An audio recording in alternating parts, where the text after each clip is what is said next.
Hello guys, in this video I'm gonna show you how to move text in DaVinci Resolve. So first let me quickly add a text here like this. After that we have two options to move our text. For the first method we need to select our text first.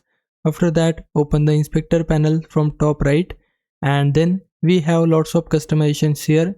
First we have size, you can adjust the size like this, and then we have position.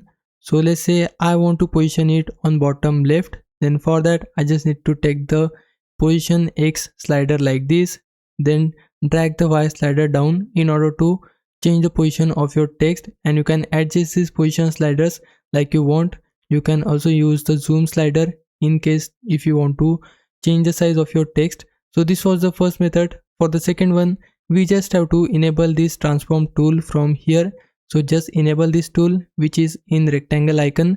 After that select your text layer. Now you just have to adjust the size of your text on your preview screen like this. You can use this in order to rotate your text like so.